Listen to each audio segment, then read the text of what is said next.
Okay. Now, what happens with the barriers to exercise?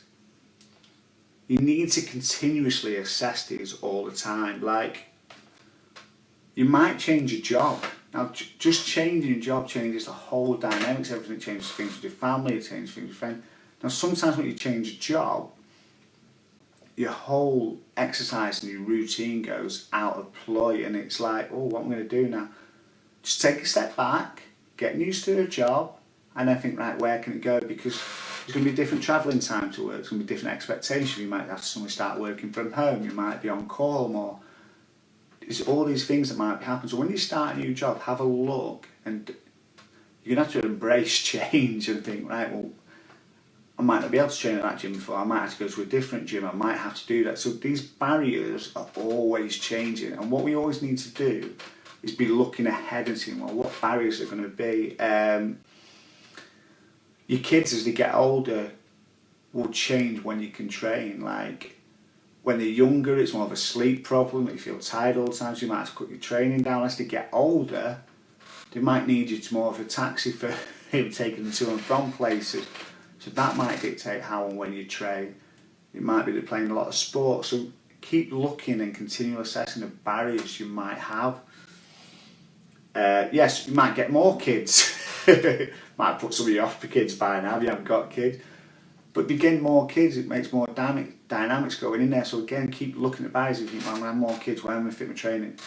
And try and get everything to merge in together. Don't try and fight against things. Try and think, how does this fit into what I want to do with myself, my family, the wife? How does it all work together?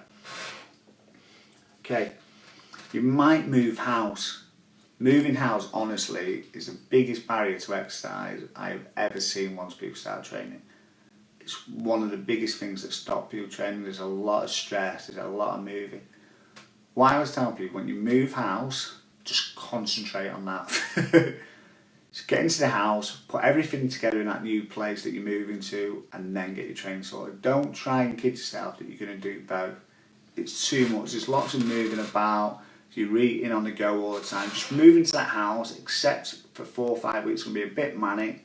Move into the house and then get back starting again. Another barrier to exercise is seasonal, like time of year. When I lived over in Dubai, obviously it was extremely hot in the summer as that approaches. Like, a lot of people liked running.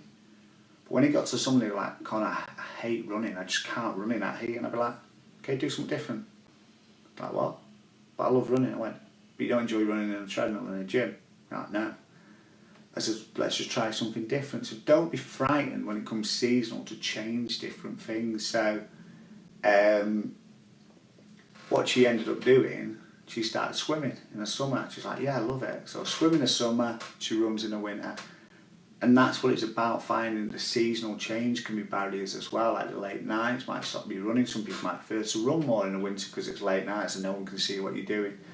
When it comes a bit lighter at night, you might think, I don't like people looking at me running, and I'm not going to run at 12 o'clock at night. So the seasons can really impact on you.